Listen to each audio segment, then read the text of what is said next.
Hello everybody, welcome back to the James Lawrence Allcott channel. Sorry if it took me a second. Technical difficulties, it's absolutely fine. But, all being well, Rory is here. Rory, say something just so I feel okay. 1, 2, 3, 4, 5. Are we doing a mic check? Mic check, One, one, two, two. three. Going out to all my raving crew. See, look, he wouldn't have been rapping yesterday, the way that everyone was feeling. Me and Rory hadn't spoken for a couple of days, which is probably a bit of a rarity when it comes to me and you, mate. And Yes. Rory messaged me this morning, and I was like, mad few days, isn't it? And I went, should we do a video on this? Should we just catch up, like, live? So, Yes. so we are. So we are. I mean, that's true. This is genuine because I also phoned James when he was delayed, and I then tried to proceed with the conversation about how's everything been going. This has been wild, and even then we said, do you know what? Let's just do this for real. Let's just have this conversation for real. So we also have to catch up, James. That's the only thing. All well, fam? Okay, everything. Yeah, everyone's fine. I've had a. Do you know what? You're gonna have to sit through that stuff as well. Yeah, no, everyone's fine. Everyone's safe. Good. Football is, is football safe? I think that's where we'll get to. What I will go. So I think we've got to go back a little bit, haven't we? First of all, are you surprised with how much this has affected you? I was very downtrodden by, but also somewhat surprised, but how upset I was by all of this. No, I don't think it's surprising because it's a fundamental change in everything that we've believed in for all our life. I don't think we should be surprised at quite how affected by it we are.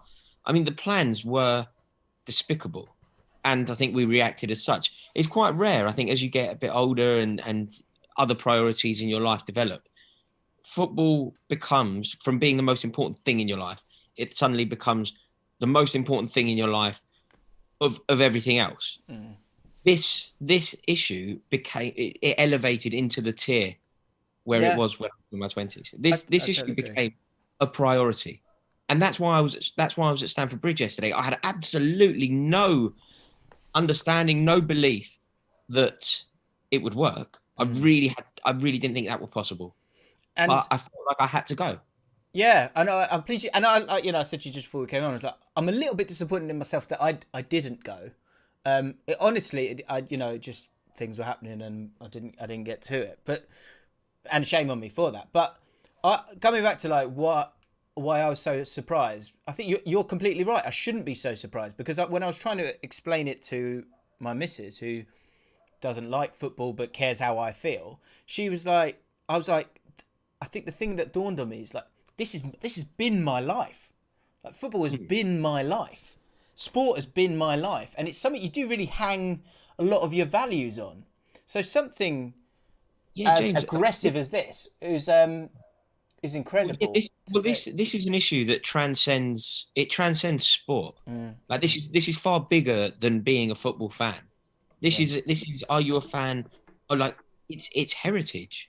It's who we are. It's part of communities. This isn't about do you enjoy going to football? Do you enjoy playing football? What do you think during those 90 minutes? This is something that affects everybody. And to rip it up in such a blatant and dishonest way with sheer disregard for you and I and everyone watching this video, a total lack of consideration for all of us. It was so shocking.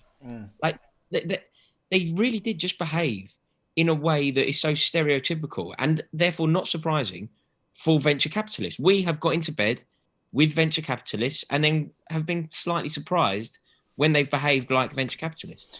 Yeah, but I guess everyone, there is that phrase people go, this is. I think for a long time people go, look, this isn't a sport anymore. This is a business. This is a business, and I get that, but I always think that I think we all feel that it is, but it isn't. Like then, and that I think is actually kind of somewhat the answer with all of this is that we now need to get to a point where there's a very clear understanding legislatively.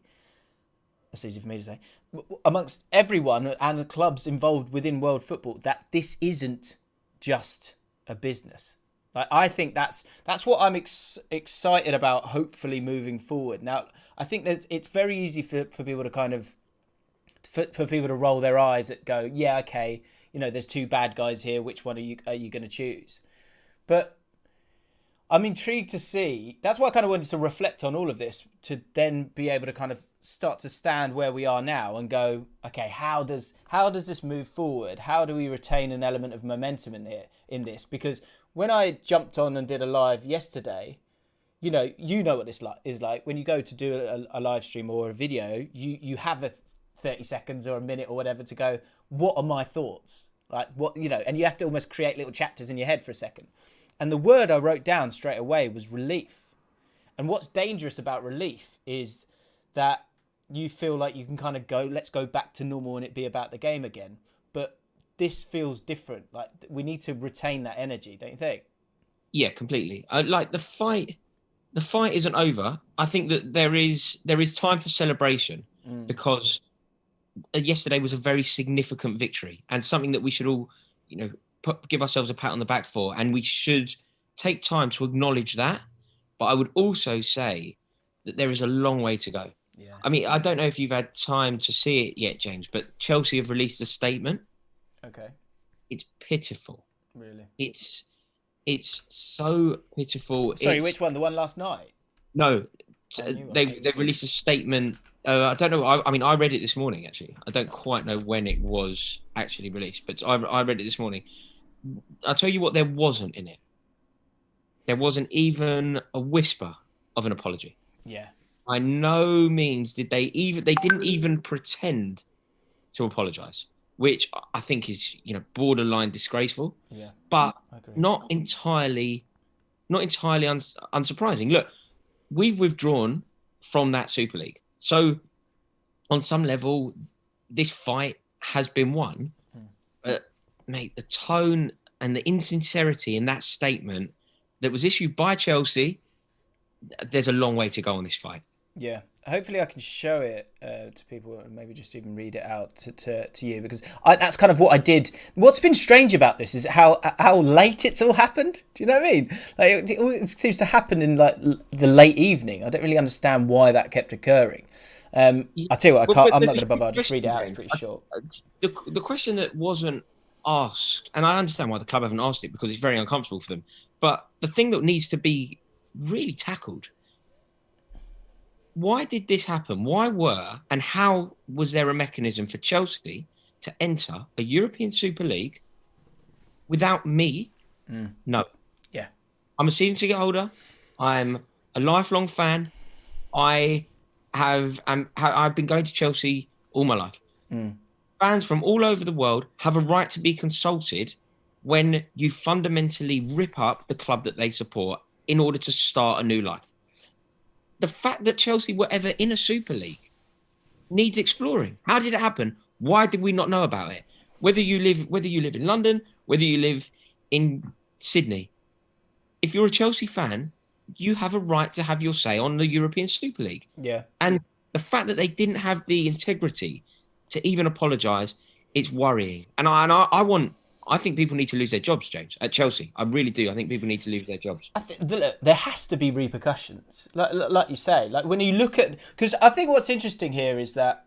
So first of all, when this madness is going on, it's interesting that how something kind of goes into how hindsight is 2020. How things come into focus at the other end of it. But with something as audacious as this, whilst it was occurring, we weren't able to kind of have what feels so clear now is that why on earth that something as seismic as this from the start is not consulted with the fans that make the club from day one. And the reason behind that is because they don't care. And they're so ignorant and narrow-minded that they got to a point where they were happy to make their own decisions on something this big.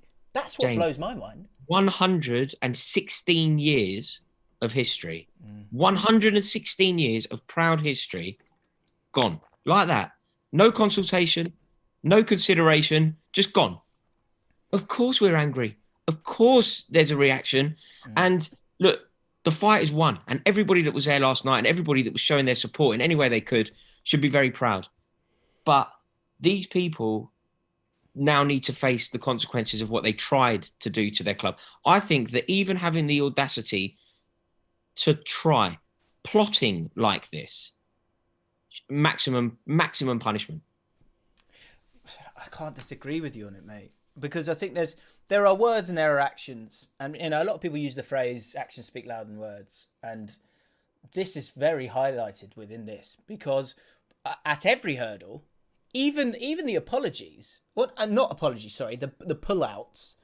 I've got this Chelsea one in front of me now. As reported earlier this evening, Chelsea Football Club can confirm that it has begun the formal procedures to withdraw from the group developing plans for a European Super League. Having joined the group late last week, we have now had time to consider the matter fully. How can you have not done that? And have decided that our continued participation in these plans would not be in the best interest of the club, our supporters, or the wider football community. The end. Mate, so that's no one. No apology, nothing. That's one. I mean, Arsenal, I think there was an element more of some words that you can hang your hat on to try and humanise these people. FSG one, At least the initial statement is a disgrace. No, but at least J.W. Henry was brave enough to put his face to it. Do you know what Chelsea did? Chelsea hid. Do you know the only quote in the initial statement when we were entered? The only quote on that, there was one quote on the website. And do you know who it was from? What? Joel Glazer. Yeah. So no one at Chelsea was brave enough to put their name to it. So we've got the Manchester United owner putting quotes out on our website. It's shameful. It's shameful. But I mean, this is why it's so big that we managed to win, and you can't overlook the significance of yesterday. Like, I genuinely said this, and I mean it. The 20th of April, 2021, is as significant a day in Chelsea's history as 1905 when we were established. Whatever happened in Munich, whatever happened at the Reebok Arena, this is that day. And for Arsenal, this is up there with what happened to them at Anfield in '89.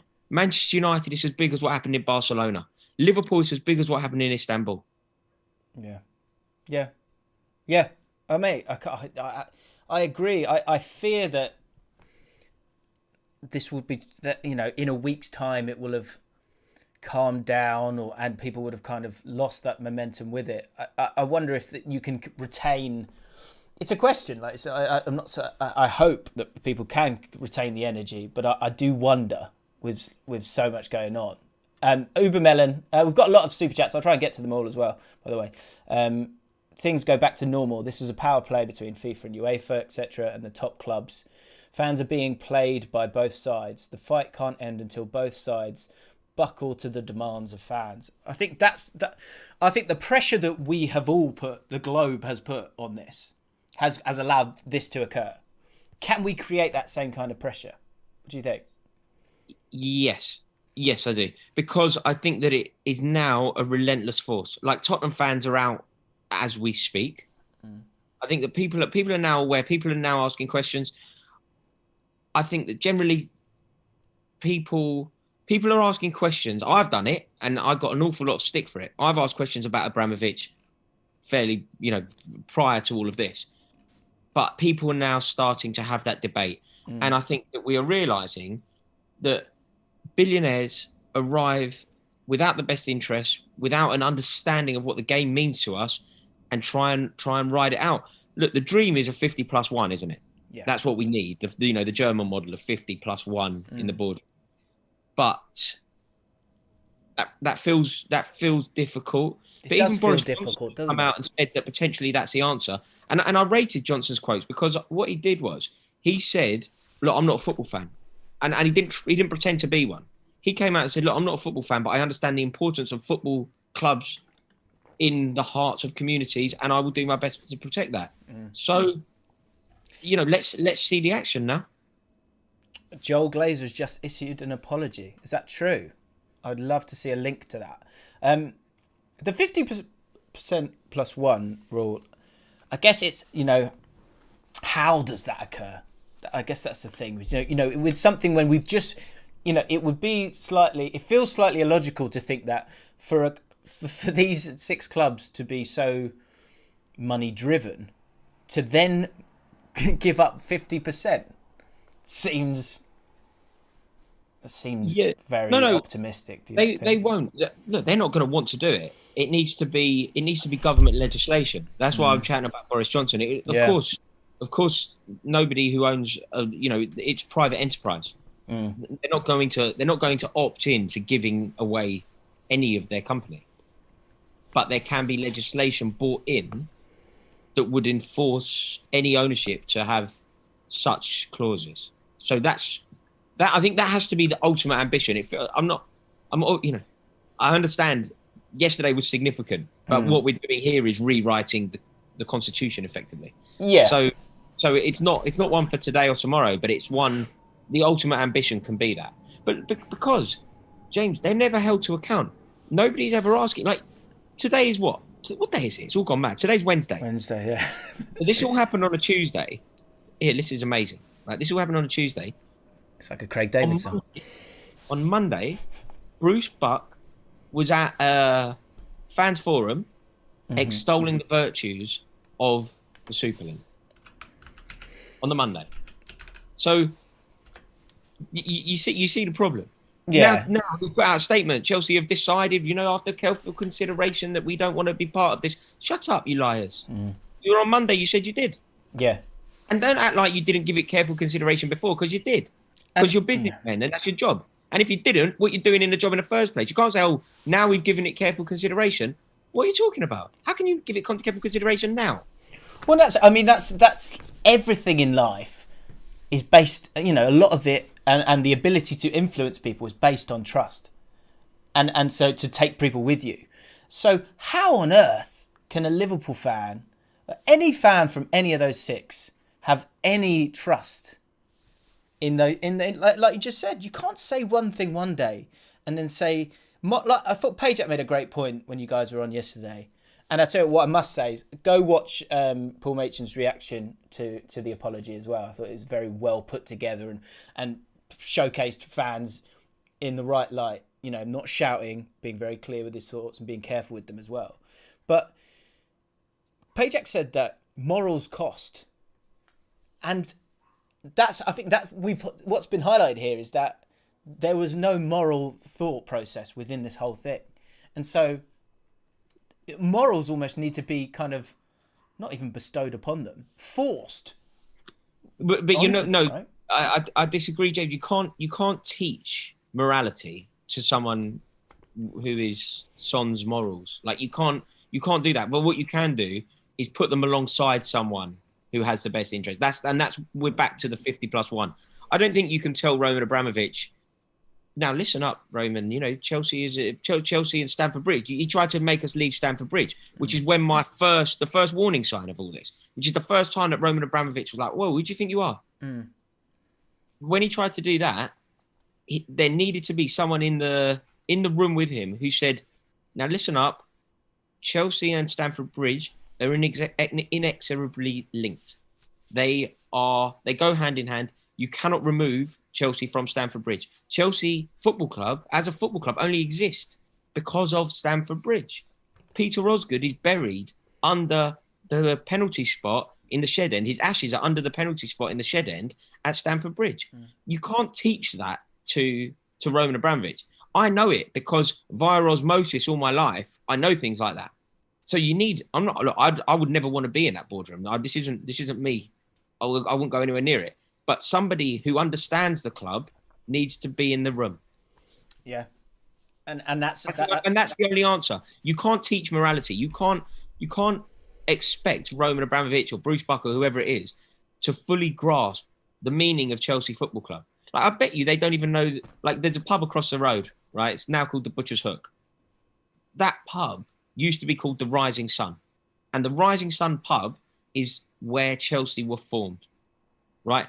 A group of I think 4 fellas sat in that pub and created a football club. The pub, the Rising Sun, will forever live. Any Chelsea fan, you say the Rising Sun, it's a homage to Chelsea. Certain things are a homage to Chelsea. Yeah. If I were to create a five-a-side team, I might call it the Rising Sun, which is a discrete reference to Chelsea. Bruce Buck don't know that. Yeah. You don't care about that either. And that's, with power comes great responsibility. There needs to be the desire to want to know all of that, and that's what we get sold. And I'm becoming cynical now as well, because I'm like, I want to believe in the good intentions of people, but it seems like it's very difficult if you're at the top to retain those values, because it's been laid out in front of us for the last couple of days. The last thing, because I know you've got to go soonish, mate. They don't want it, James. Though they don't want. So then it has to be forced upon them, doesn't it? I think you're being, which is very in keeping with who you are. I think you're being optimistic about human nature, and maybe not even human nature, but billionaire nature. These people don't get to that level of wealth with thinking about your feelings and your heritage and your culture and your traditions. That's not who they are. But my point is, I want this now. I want it, and this is how it is. Chelsea are leaving Stamford Bridge. We're going to Battersea. Hang on a minute, Roman. Chelsea are very, closely linked to Stamford Bridge. Chelsea aren't a South of the River club. It doesn't matter. Shut up. We're going to Battersea. That's how they operate. But my point is I'm trying to stay solution based here, right? And so I'm like, these people own these clubs. This idea, I've always struggled with the idea of like, just kick them out. Like it doesn't work. It's not that black and white to just kick these owners out. And if they go, and another thing I think we all need to learn is that just chucking money at things is not the solution anymore, and needs to be something that we all as football fans need to be careful about when we're going, oh, come on, buy this player, buy that player, because that all needs to calm down as well, because that's got us to this point as well. Like when you hear Florentino Perez speak, it makes you nauseous, but he thinks he's doing the best. He thinks it's not his own doing, and the amount of money that they've spent on players and player wages, which is a choice. He thinks that's like, oh, my hands are tied. They're not. Like, we all have to take that responsibility of that, going, you can't spend that kind of cash anymore, because it's going to get us to this point. Yeah, I think that's a lesson that we've learned. I think everybody gets there. I got there slightly sooner. I've been questioned earlier this year. I think it would have been about January. I questioned Abramovich on the kickoff. And James, I've never, ever felt heat like it. The reaction was unbelievable. Like the amount of attack that I got. So my social media was almost like, I had to delete it from my phone. It was that bad. People were on Instagram, people were commenting under pictures of me and my wife and stuff, like really out of order stuff. All because I had the audacity to question Abramovich. People get to that point. I got there a bit sooner. People get there now. But it also makes me realise that we've all kind of been complicit. Yeah. Because I've also been in the stadium, like Chelsea have a song about Roman Abramovich when the times were good. We would sing about Abramovich to the tune, we made our own version to the tune of Only Fools and Horses. And I would sing that. I would sing about how rich we are and whatever. And it's actually crass. And ultimately what it leads to is yesterday. It's yesterday, isn't it? Though ultimately that. Yeah, tell me about that. Because obviously, on the picket line, I tell you, what's hilarious is I saw a clip on Sky, and it's like the helicopter, and I was like, that's Rory. I could tell that's Rory, because you got your phone like that, and you're wearing your feeler jacket, and I was like, he's wearing that in every video I've seen of him in the last 3 days. That's definitely Rory. That's definitely Rory. What was it? What was it like? It was amazing. It was truly amazing. It really was. It felt like we were part of something. It felt like we were kind of part of history. And I think we were. It really felt special. And do you know what I can liken it to? When I came out of the station, when you arrive at a football ground, and we've done it ourselves thousands of times probably. When you come out of the station, sometimes there's a buzz. Yeah. Sometimes you feel it. Like I don't know, those midweek Champions League games, you've won 1-0 away from home in the quarterfinals, and you defended resolutely, but they're coming back this time or whatever. You lost 1-0 away, and now you've got to win. Yeah, Napoli we need to do our bit, right? It's right. Yeah, it's on us as well. Yeah. And there's a vibe. There's a feeling. There's a motivation and a determination in the air, and it's special. When I came out of the station, there was an element of that, like a real element of it, and it took me by surprise, because I was down about this. I went there with only negativity, really. I didn't believe what anger, frustration, it felt like David versus Goliath, right? And I didn't think we had a hope. But I had to go. I had to go because to be the man I want to be, I stand up for what I believe in, and I had to go. But I didn't think that Chelsea would take the numbers that we took. It's not easy for Chelsea to do things like that. Like, when, say Liverpool are a good example of this. Liverpool, Anfield is surrounded by streets and streets and streets. of houses, and all of those people generally will support Liverpool. So the locals can come out and make their voice heard. The streets surrounding Chelsea are billionaires. It's £1 million houses. So the average Chelsea fan, particularly the average Chelsea fan who's prepared to make a bit of a racket, they don't live there. So it's an effort. It's hard work. When we got there, firstly, there wasn't that many people. The banners were up. There was a little bit going on. Suddenly, I don't know what happened, but I think there was probably 3,000 people. We totally shut the Fulham Road.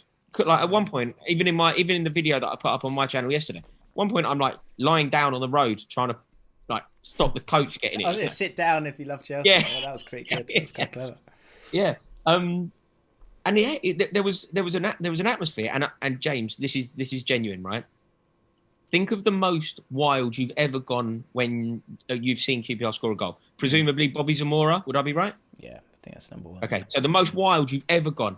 I'm talking falling down the stairs in the stadium, bashing your knees up, your shins up on the seat in front, injuries, hugging people you don't know, kissing people you don't know, nearly on the pitch, lunacy on the floor, everything. When the news broke that Chelsea had pulled out, it was up there with the celebration that we did in the Hawthorns. When when Chelsea won the league at the Hawthorns, it went balmy. Yesterday was more. It was honestly more. It was crazy. It was absolutely wild, and it was an honour to be part of it. Do you know what, mate? Listening to you talk there, what you're saying there in terms of coming out of the ground and that buzz, being with your people, or you feel that and being in it together, and then achieving something together and being able to experience that together. These all sound like things that when you're at the game, but it wasn't. And what that highlights to me is that is what football's about. It's not about the stadium or the new signing or the level of football. It's that, but in the middle of that is competition, because it needs to feel earned, all of it.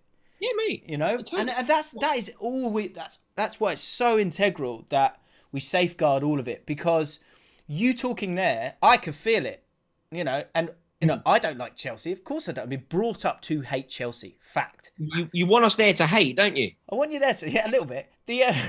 But my point is that is what regardless of who you support, that's what it's about, and that cannot be it cannot be allowed to be taken away from all of us, and that's where I'm so proud of all of those Chelsea fans that were there. Like that's what it's about. It's brilliant. Yeah. Also, mate, I didn't think it was going to be like that. Yeah. I'm so proud. And do you know what I was really surprised by?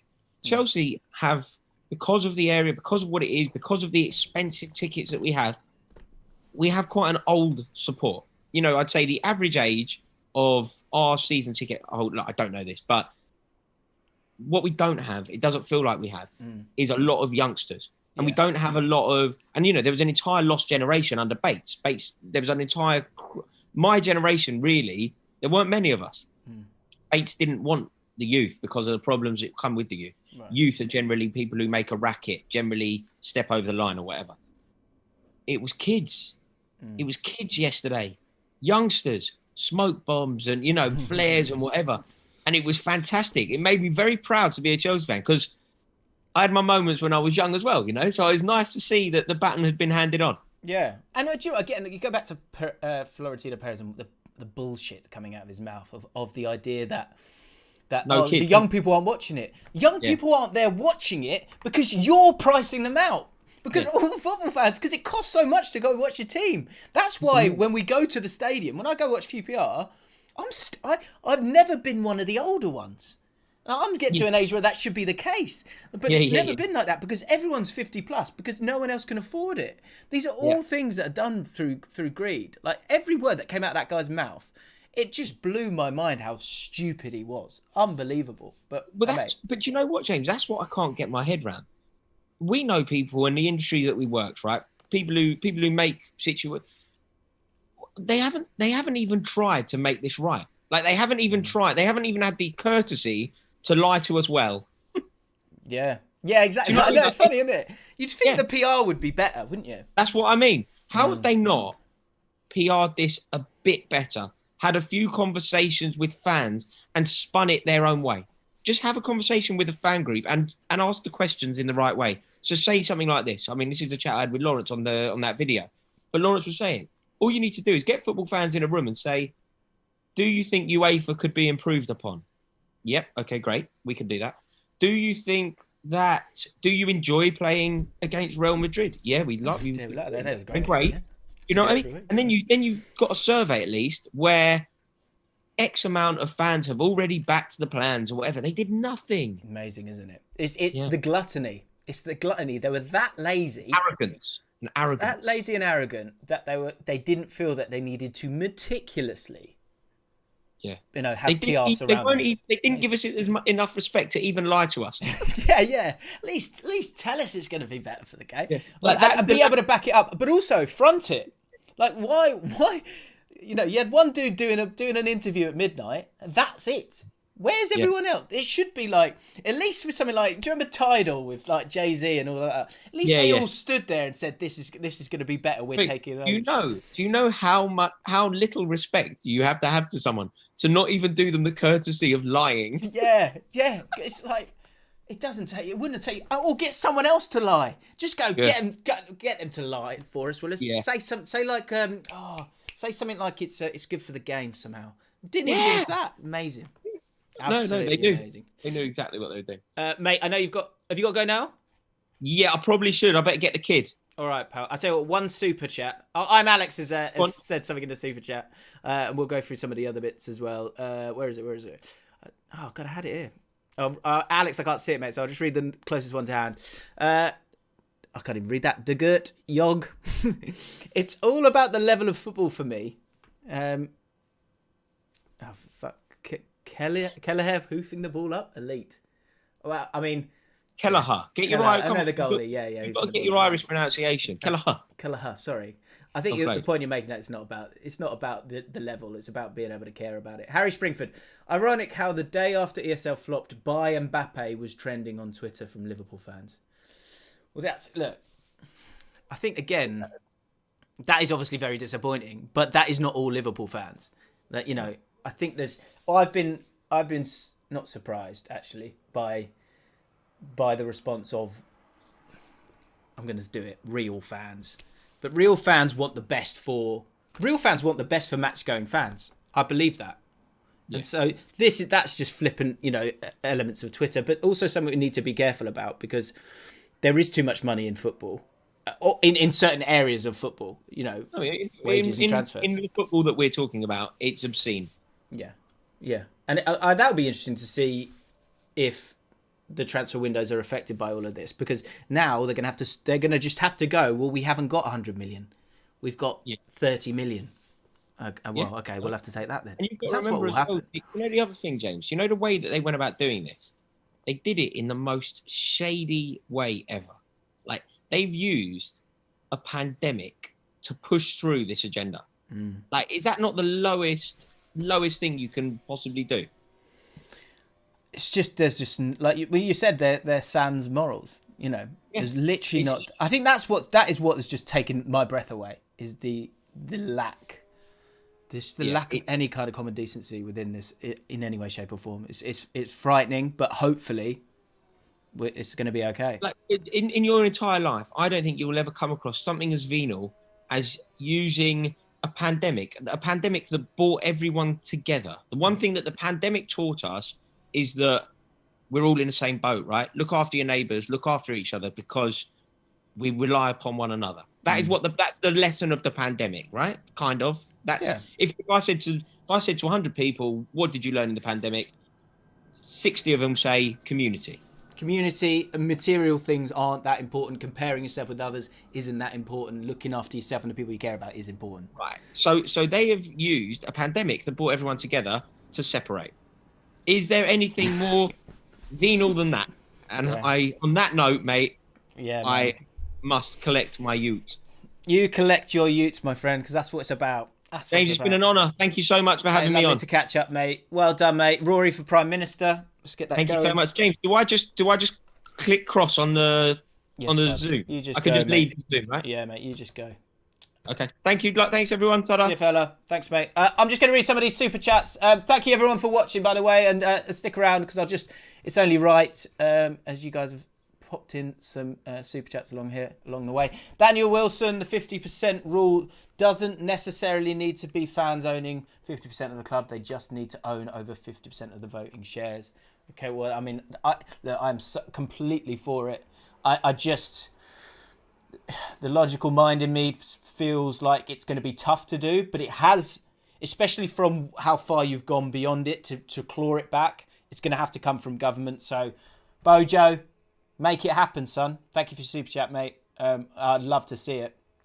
Unreal James, you know why, Rory? Because football fans prioritise winning over well-being, and that will always be the case. Look, I think understanding of competition and wanting to win things is one point. I think what we've learned here is there is a line. There is a line. So it's okay to want to win. And I think that's something that Rory has said himself, is that he has seen the light a little bit. And his line was the Lampard sacking. Abramovich lets him go after bringing him to the club when he felt he deserved a lot better because of what he had done for Chelsea Football Club. So there is a line. I think that's what I would say with this. And so it's okay to want to win. That is sport. That's part of it. But there has to be a line. And well-being does need to be thought of. And we'll see. Well, hopefully it will move down that road. But a lot of banana sandwich things is so funny. Amazing numbers for this, by the way. Smash the like button. If you're new, hit the subscribe button as well. Alex, I see you, fella.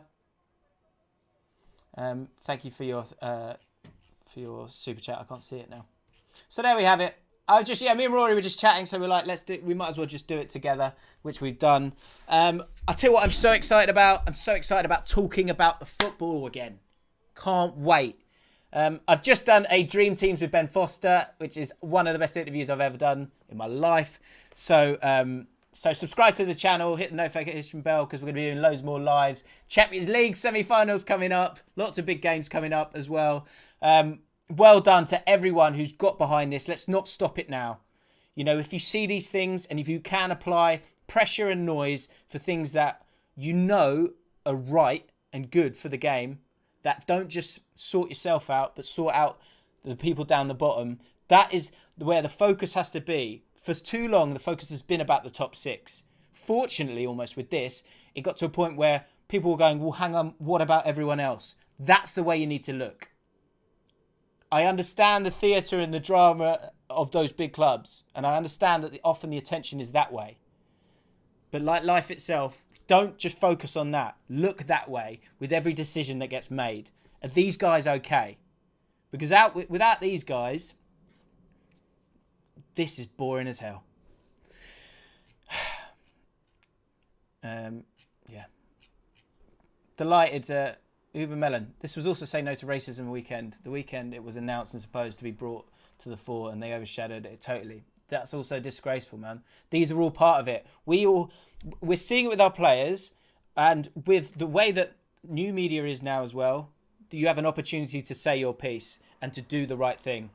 I think the bulk of the people that watch my content are those kind of people, so I salute you and thank you for that. And I can see you, and you are important. And we have to safeguard this. We've done it so far. Don't stop now. Keep that noise up. Keep the noise up. Oh my God, I'm just seeing new ones. Matt Healing, thank you, mate. Thoughts on Ryan Mason as Spurs manager? I think it's hilarious. Good luck to him, mate. I hope it works out for him. I really hope it does. Peter Kelly, clubs can't be punished, e.g. kicked out of UCL because the fans, players, managers suffer. The owners need to be fined because they... I would disagree with that. You look at Wigan. I think if you take away European football or you take away those different elements, that's literally the point that we've been saying, that every other football club, that's not actually true suffering. Not being in Europe is not true suffering. Not having a football club is true suffering. You know?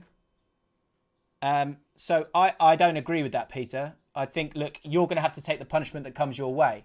And I hope it's one that leads to a strong enough deterrent for this kind of nonsense not to happen again. And so if you've got to go into the Championship, boo-hoo. Tell you what, it's actually quite a good league. Sorry. That's not you, Peter. It's just like, it's not, there's always another season. There's always another opportunity. There's always hope. All of those things need to be safeguarded. So if you have to take your medicine, Liverpool, not Liverpool fans, you're just going to have to get on with it. But the great thing is, you're not going to go anywhere because you love your club. And actually, it doesn't matter what league they will be in because you're there for the right reasons. I'm Alex, I love football. Hey, I got you one, bro. See you, Alex. Mate, you love football. Well, I look forward to a bicycle kick tomorrow afternoon at a certain location where we're going to be playing football. Chris MD takes on Rory Jennings. It's going to be huge. Right, guys, I'm off. Thank you so much for spending a couple of minutes with me. Hope you've enjoyed it. Peace. Thank God. We move.